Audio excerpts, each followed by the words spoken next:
And what you said about, the idea that business owners have money to spend. I am particularly worried about a lot of new businesses, because there's so many businesses where, people put their heart and soul and every dime they have into opening a business. And if they just open their business in March and now they're closed, those people are going to be really struggling, and they're not being covered by any of the current relief packages. Right. So that is exactly, they're completely excluded. Likewise with the $1,200, I refer to it as crumbs that we were handed by the stimulus bill. The $1,200 crumbs don't come to a lot of people either. Like if you're a student and you were listed as a dependent on your parents' income taxes, my understanding is you don't get the $1,200 stimulus amount. But a lot of these students, though, are living independently, and they have bills they need to pay. And a lot of them do service type work in restaurants, work in bars. And so they're now out of work. Yes. And yet we're not doing anything to really help support them. Just to pop back to Debbie's question. So she was saying regarding the question she was asking about, could they extend a loan's due date from like 19 months to 22 months?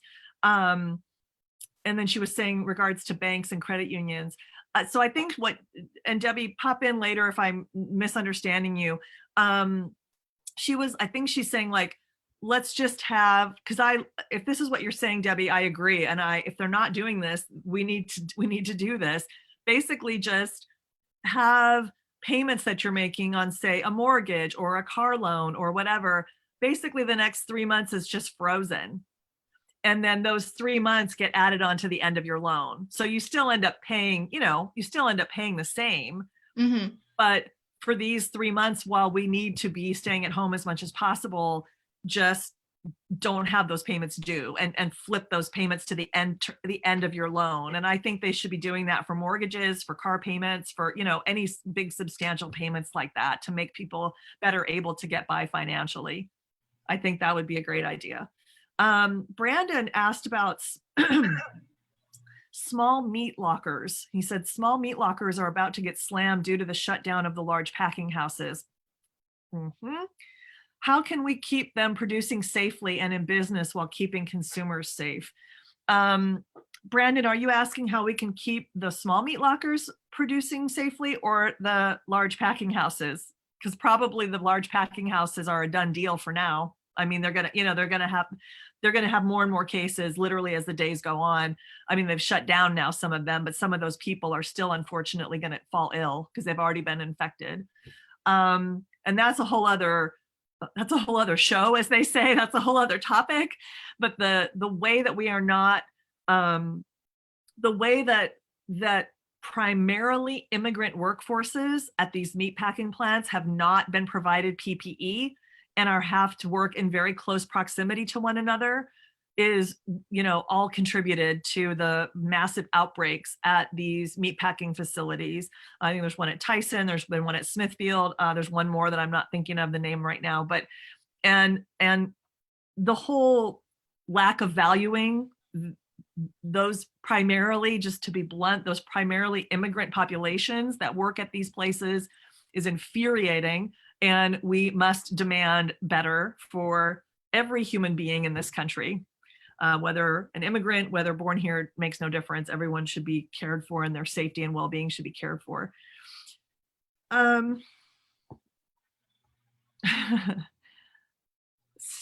Somebody has a question for you, Haley. They said, Steve Munchin. Do you know who Steve Munchin is?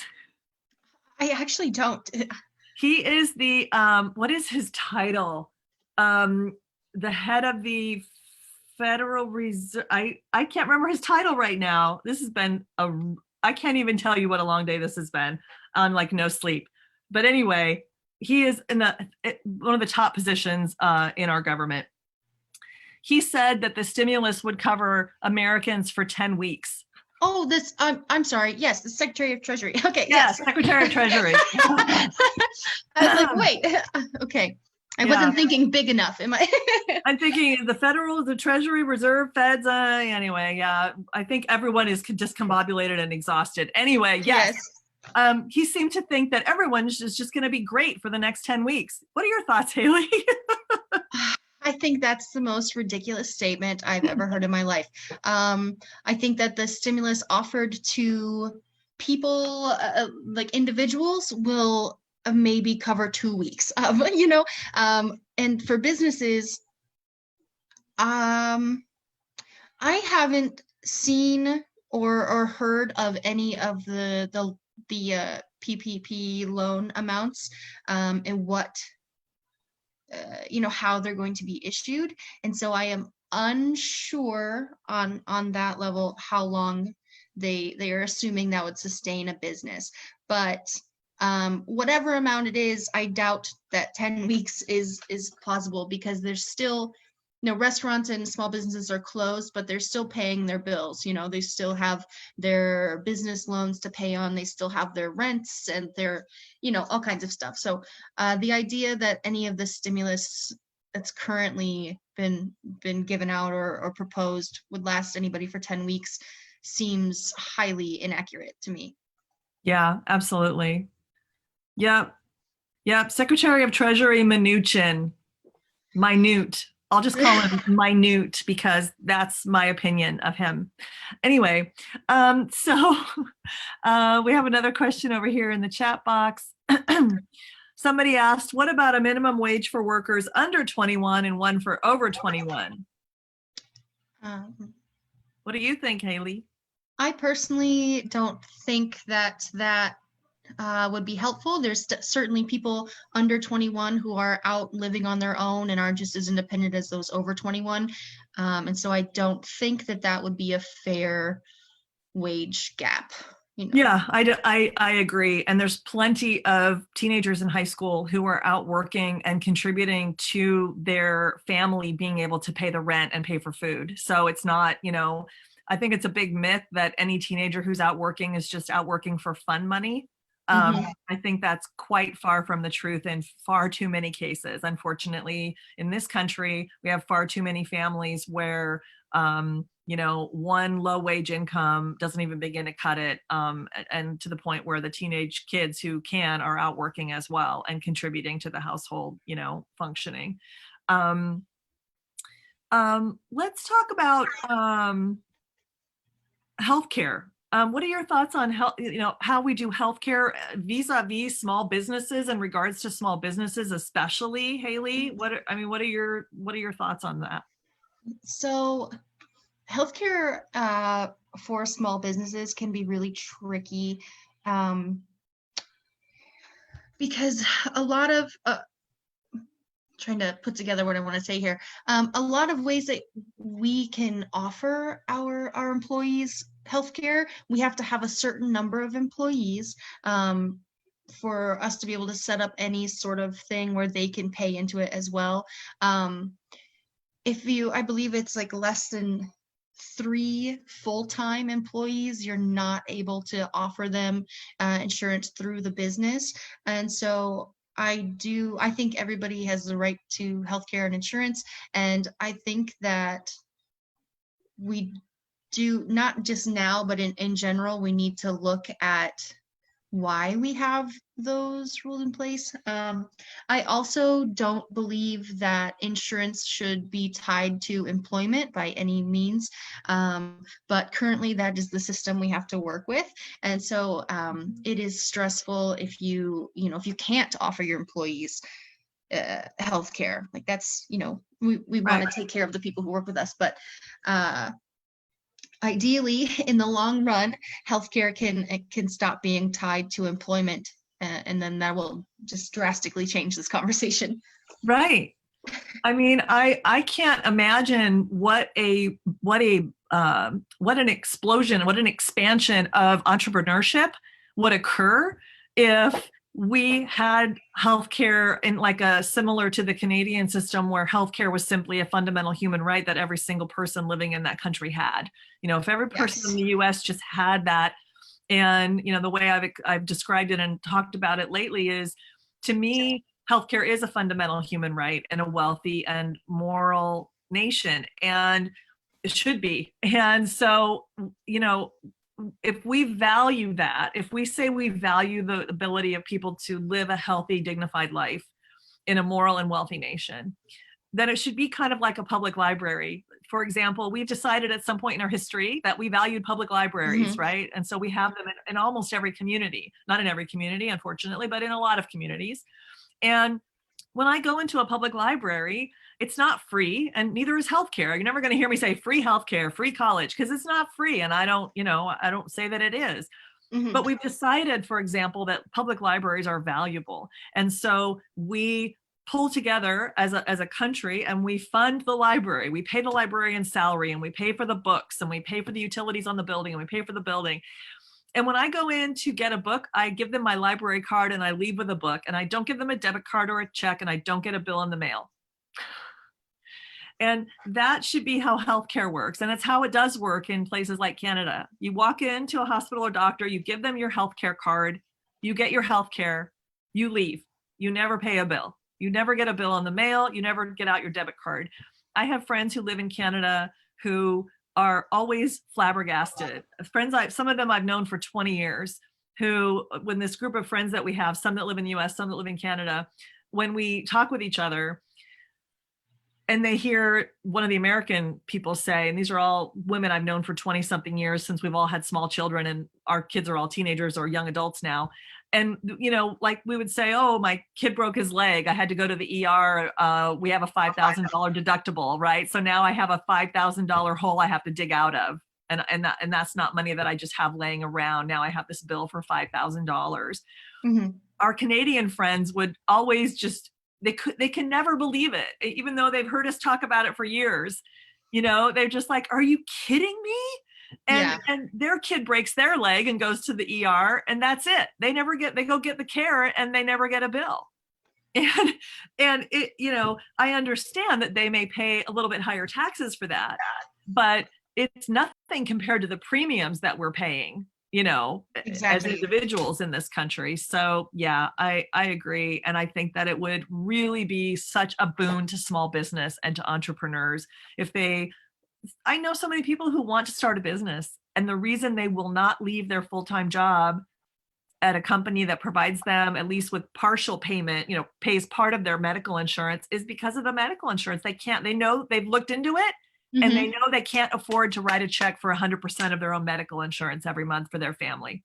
Absolutely. I know from personal experience, especially in the service industry, most of your cooks and your waiters and your waitresses and your hosts, none of them have health insurance because it's not really an option unless it's, a giant corporate chain or yeah, it's difficult. I agree with you. Yeah, absolutely. Um, let's see. Do I have any other questions? Oh yeah, here's a question. Um, People are making more than an immigrant and essential worker. David says people drawing unemployment are making more than an immigrant or than an immigrant.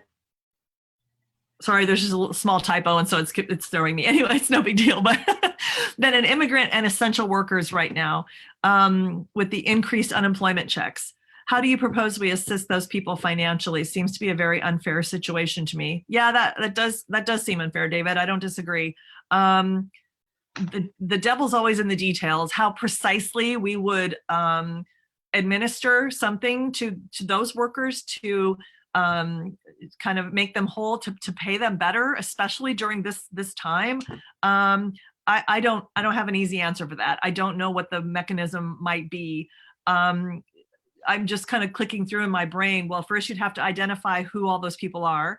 And then you'd have to identify what their typical average wage is. And then you would have to figure out how much you're going to would you just give them additional stimulus checks maybe? I mean, if you could, I think that might be one way, is to give those essential workers and people that are, say, still working in meatpacking plants, where, any kind of essential work, to increase their pay. Some companies are doing that on their own, basically sort of giving their essential workers bonus pay or, a temporary bump up in their pay. to be blunt, I have a family member who works at Hy-Vee, which is a grocery store, chain here in the Midwest. And I believe very recently they might have announced some small bonus or something for their workers. But overall, up until very recently, in my opinion, from what my family member told me, and this person works at the deli, she was not allowed to wear a mask till very recently, like in the last week or so. They were not allowed to wear gloves. They were having to work behind the deli counter, right shoulder to shoulder. That there was no way for them to have appropriate distance between the workers there, thereby putting everybody at risk. So I hope that Hy-Vee has fixed those issues, and that all other grocery stores and those kinds of entities that are doing essential work right now are protecting their employees, because they owe them that, and we should all be protected as much as we can, even given essential work, and that includes nurses, respiratory therapists, nurses aides, doctors, all of those healthcare workers that don't have sufficient protective equipment. That's another show, as they say. I don't want my head to explode on camera. So we're probably not going to talk about that right now. We're actually doing an entire other forum on healthcare. So we'll probably get into that one there. Let's see. Somebody asked what issues you face as an LGBTQ plus person and a woman small business owner, and how can we encourage minorities to become entrepreneurs? I don't know if that's from Khadijah. Is that from you? Like Khadijah is one of the people on our team that works on the campaign. Yeah. Or I don't know if that's from her or if that's from a Facebook, because they're feeding me questions that people are asking on Facebook too. So I don't know who that's from. Got it. Okay, that is from Khadijah. Okay. Okay. Yeah. Oh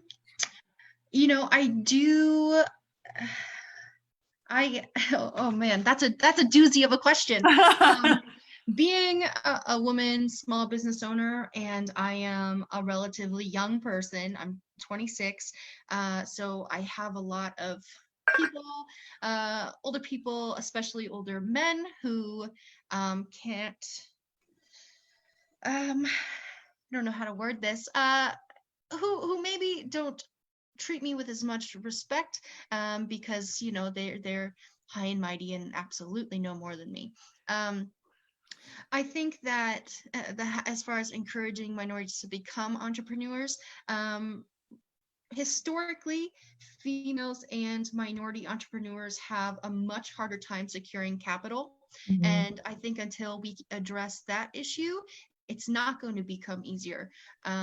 It's not that women or minorities have like a bad lending history. It's that historically men have borrowed more money. That's and so I don't know the exact reasoning, but there is still discrimination in financing against women and minorities. And so while it is absolutely possible, I would encourage anybody to try it, because here I am, I'm doing it, you can do it. But systematically, we do have some discrimination that we need to address. Yeah. Yep. So do you think that probably, and I know some of this exists, but again, sometimes some of this already does exist, but it's just not sufficient. In other words, I'm referring to, I know there are some programs like loan programs for minorities, or for women and minorities to start businesses. Like there's some capital startup, loans and low interest loans and so forth that are targeted specifically at those minority groups or at women. Yes. But I don't think there's enough of that. Like that does exist, but those programs, I don't find them to be sufficiently funded. There's not enough of those loans to go around for everybody who is a minority or a woman who would like to open a small business. Absolutely. It is definitely hard to find the capital. There's a lot of foundations and nonprofits and things that will offer grants to women or minorities. And so I would definitely encourage people to take a look at those. But I do still think we need to kind of look at the big, that anybody should be able to walk into the bank and have just as fair a chance as the, the straight white male who went in earlier for his business loan. Right, absolutely. Somebody is asking, what do you think is lost by the decline of small businesses in rural and urban communities to larger change? So in other words, when we lose, the little, like, and I saw this, by the way, in Indianola. So I lived in Indianola for about 25 years. And what I saw when I moved there 25 years ago, we had on the town square, and Indianola at that time probably had about 12,000 people. So not a tiny town, but not a big town by any means.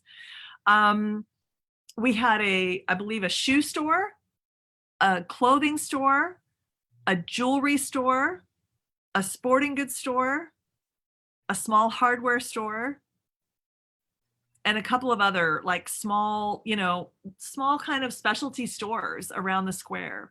Mm-hmm. And over the 25 years I lived there, I think the last of them, there's been a few that have replaced, but like so many of them have gone out of business in the years after the Super Walmart came to town. Yep. Yeah. And so, we lost that, and we lost that sense of community.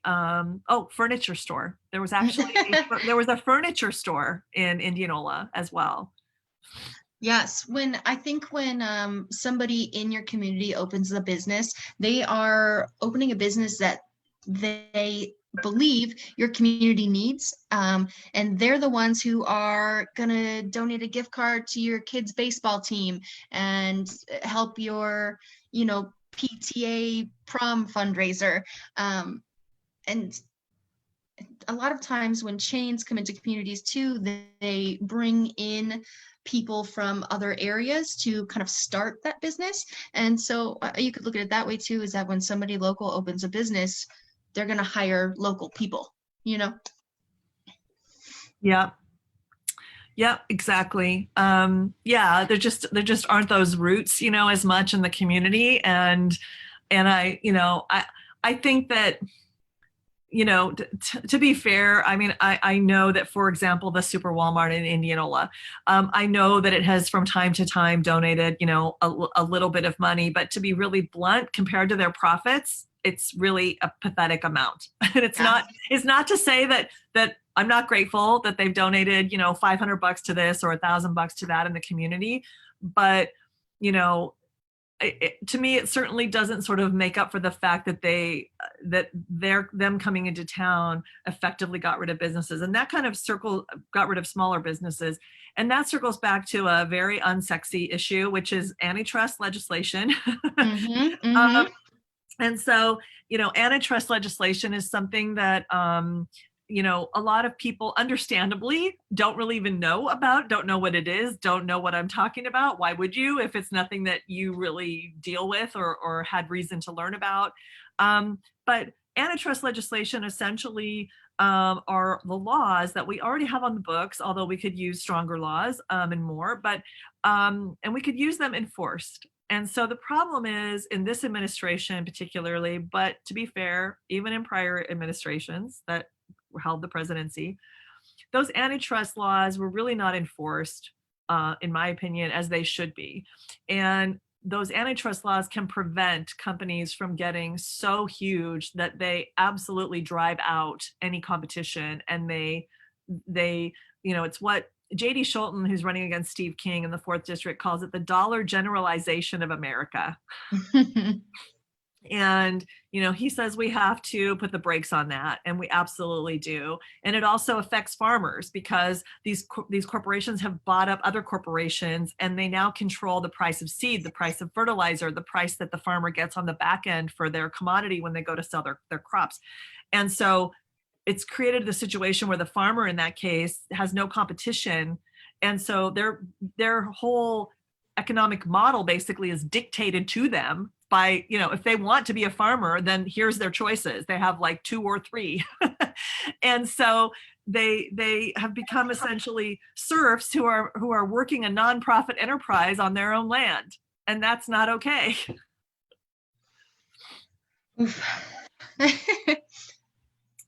Yep, we have a lot to fix. We have a lot to fix. Okay, So many things. I know. So Rob, we do, we really do. So Rob Marco Franks asks, what should we do now that the Paycheck Protection Program and economic injury disaster loans are both out of money?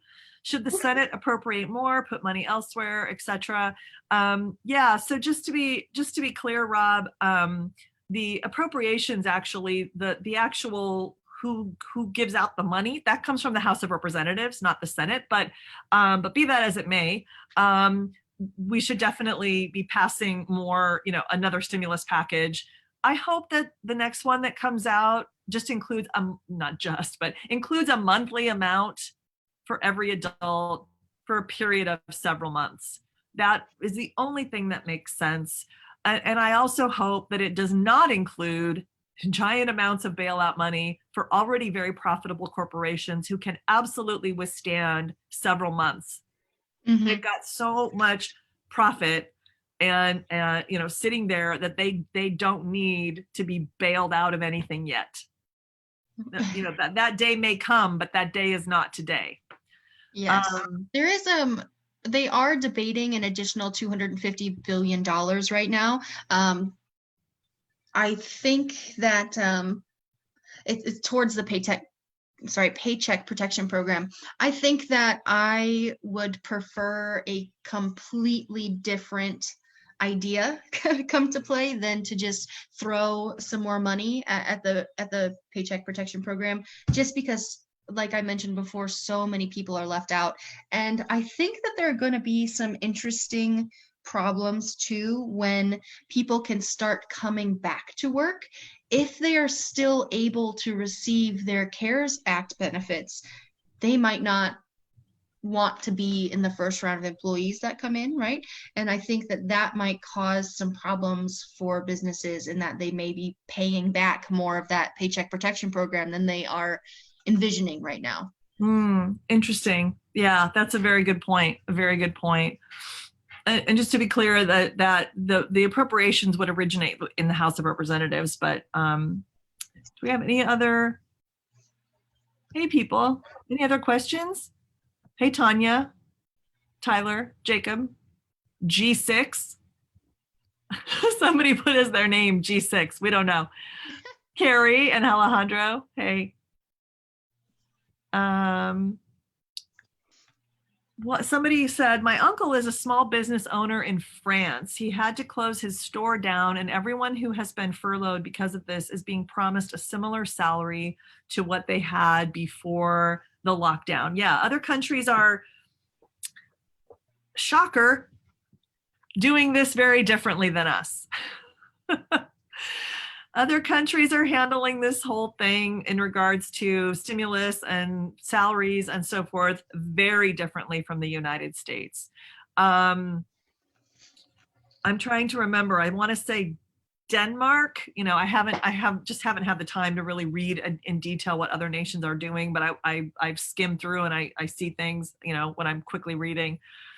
I think it's Denmark is paying everybody 70 or 80% of their, of whatever they were making before this all happened, while they can't go to work. Yeah, and other countries are just doing it very differently. Yeah. So Fang says, speaking of farms, farmers markets would generally start up in May. And many of those vendors are small businesses and small farms. Any thoughts on how to keep those small farms and small businesses afloat? I'm sure that we're going to see, like, small business owners are very creative, and I'm sure we're going to see them come up with some ways to distribute something. Of course, it's not going to, be anywhere near their usual sales or income, but I think just keeping an eye on your favorite stall, your favorite vendor, their social medias, their websites, I'm sure that there is going to be some way that you can support them. It's not going to, there definitely still needs to be some kind of government intervention to help them carry on. But yeah, I hope everyone is keeping an eye on their favorite small business, because people are getting creative. Yeah, they definitely are. They definitely are. I mean, they're trying to figure out all kinds of ways to still bring in money. One, I don't know that the farmers markets people are going to be able to do this, but when we said people are getting creative, it just reminded me that this isn't horribly creative, but it's one thing you can do. If, for example, you know, some people that normally go every 6 weeks to get their hair cut or their hair colored or something, they can buy gift cards now, Yep. that they'll be able to use when it's reopened.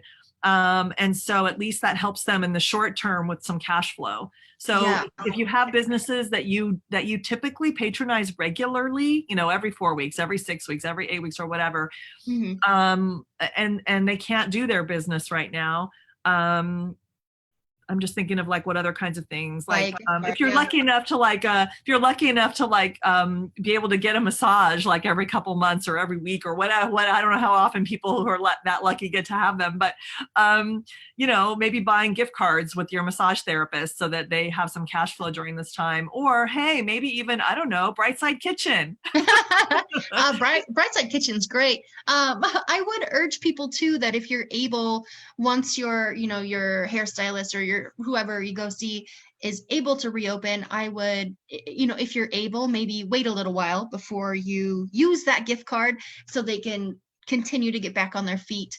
Yeah, I think Yeah, that, kind of space them out, kind of yeah, intersperse them over the next year or so of your, depending on when they expire, if they do expire, yes, over the next year or however long. absolutely. Yeah, that's a great thing to note. On the topic of charity and philanthropy, Maureen says it's not just a pittance compared to corporate profit. It's a hedge against policy that could make actual change. I assume, Maureen, you're talking about like the $1,200 crumbs that we're getting, that some of us are getting and some aren't. Right. It's kind of like, oh, well, you got $1,200, go away and be quiet. And I hope people don't. I hope people are not kind of, you know, at all. And I don't think they will be, because this is such a unprecedented scale of disaster. I don't think people will be lulled into complacency by that. And I hope they're not. I don't think they will be. Oh yeah.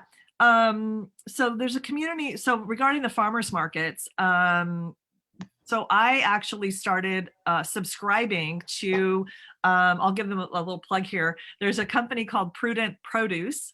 Although Tony, the owner, is probably going, no, we're too busy. Like, they're actually they've been saying that they're trying to ramp up as fast as they can because, obviously so many people are wanting to have their groceries now delivered, and Prudent Produce does that. They're based in Earlham here in Iowa, and they deliver, huh? I love Prudent Produce. Yeah. Yeah, and they deliver to the greater Des Moines area, including all the way down to Indianola, because my son's living down there, and I was going to get a box sent down to Indianola to my son, so he can be kept in fruits and vegetables and other things. So they're kind of you can have them deliver once a week or every other week, and various different sizes of boxes of fruit and vegetables to choose from. But the other cool thing is that Prudent Produce also sells a lot of other add-on items.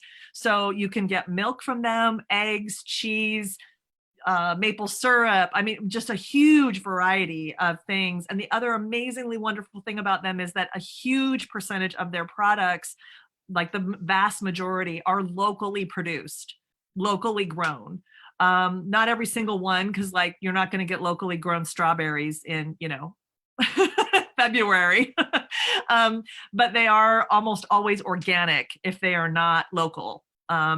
And it's phenomenal. And I've signed up to get their box, and it's been fantastic so far. So I really strongly recommend Prudent Produce, and look for similar, CSAs as well, community supported agriculture, where they do a similar type thing. They'll deliver a box usually either to a specific site, specific day of the week, and you go pick it up. But I imagine a lot of those will be shifting to where they're going to drop it off for you in this current climate. Go ahead, Haley. I've heard that Prudent Produce might be offering some Brightside Kitchen goods. So, yeah. And they also sell Brightside Kitchen things. You can order those through your Prudent Produce box. I'm so stupid. I mean, okay, to be fair, I've only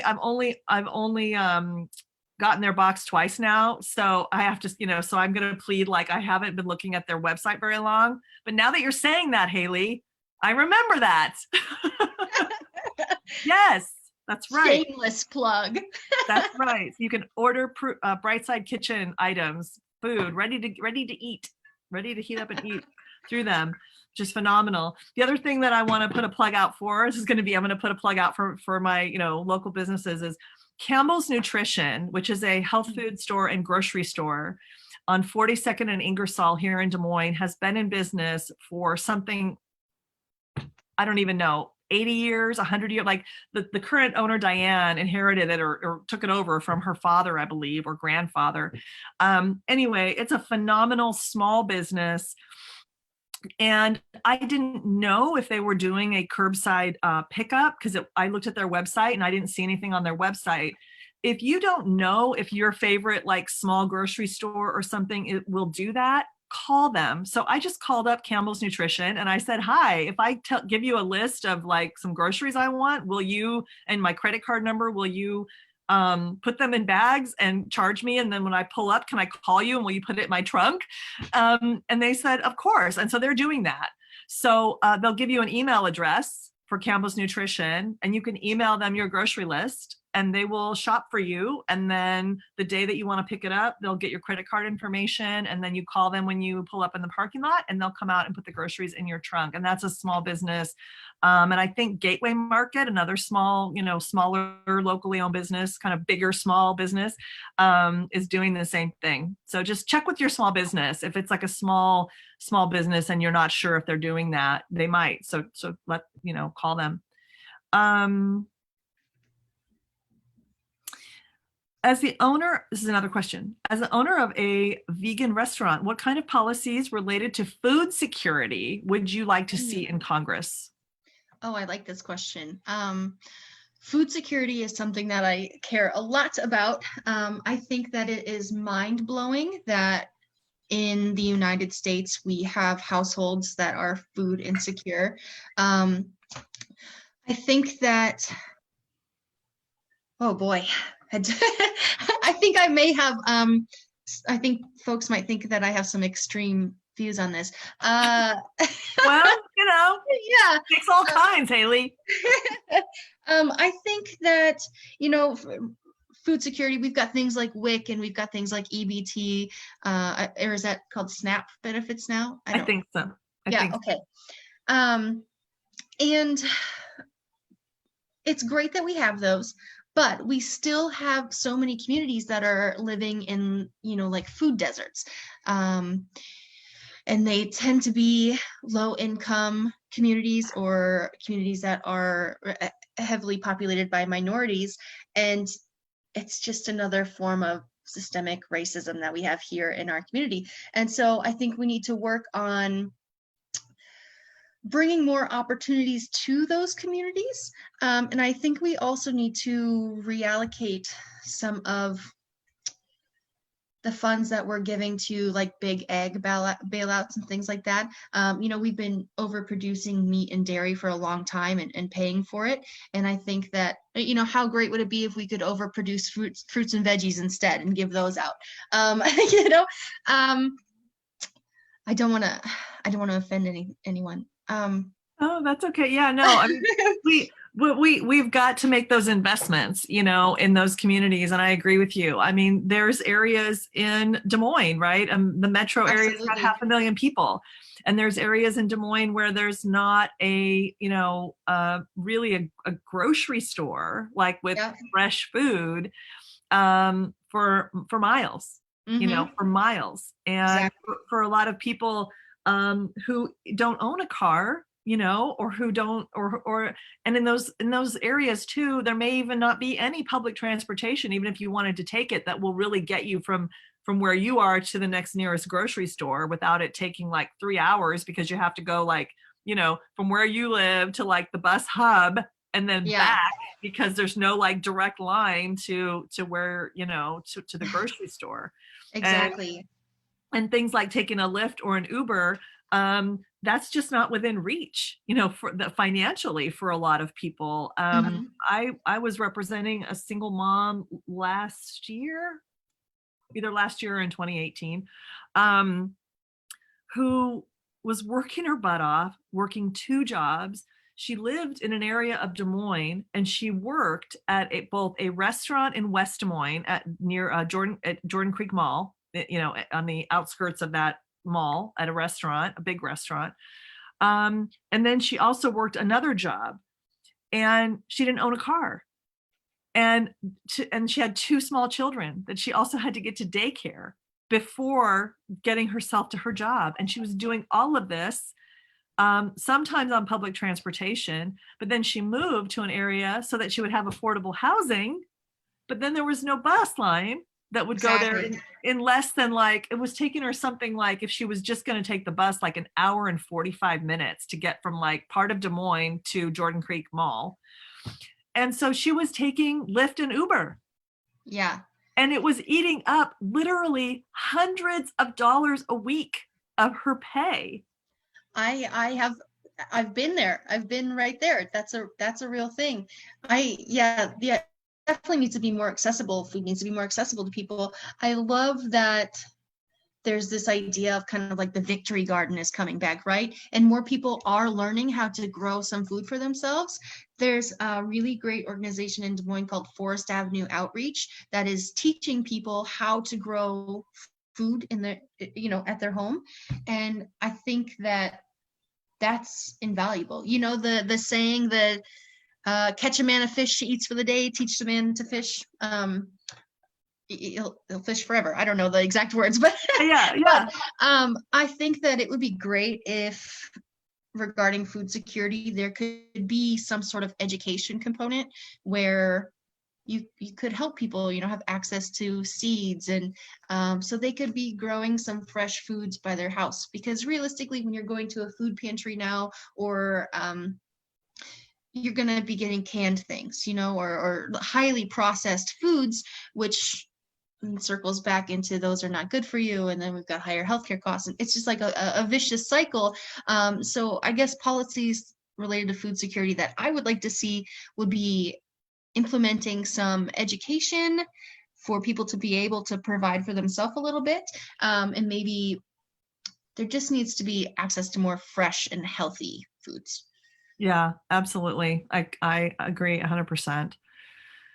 I actually, just fun fact, I drove by Fairway the other day. I was just dropping off a check in the night deposit. So I wasn't going into the store, but I was driving by the front door, and I just happened to glance over. It was late at night, so the store inside was lit up, but I was, so I could see really well is what I'm getting at. And they had a display at the front door of seed packets. Mm-hmm.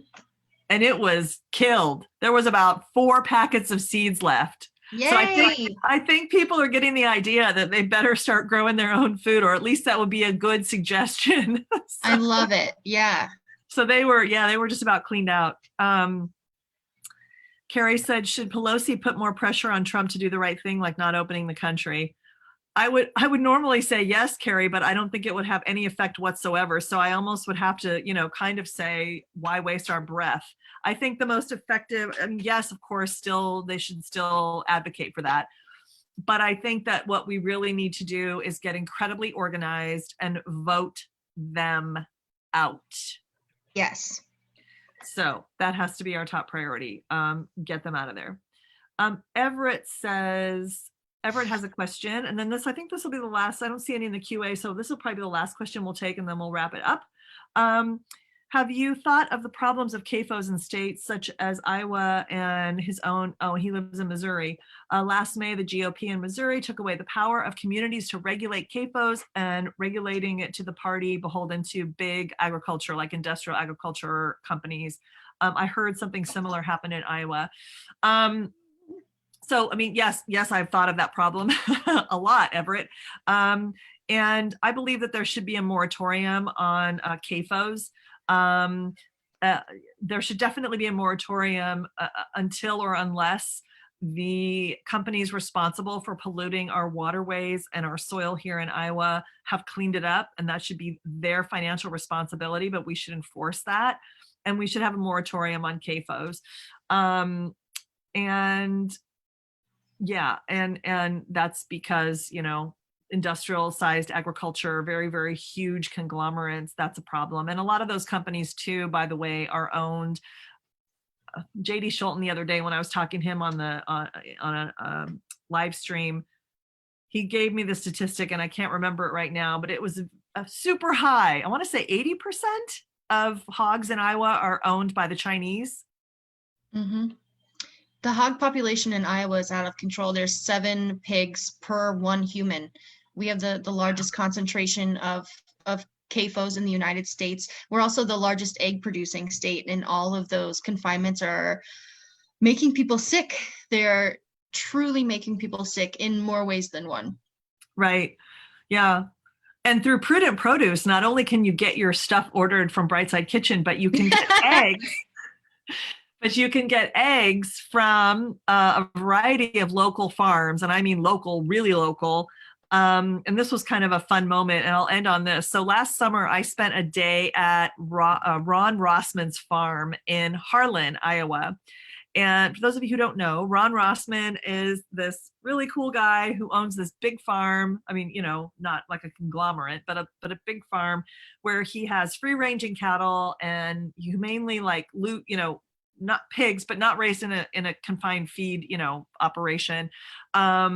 And then he also grows crops, and he grows various crops, like he'll grow oats, and he'll grow barley, and then he'll grow, he grows all these different various crops and things like corn, but for popcorn, like for organic popcorn that he then sells.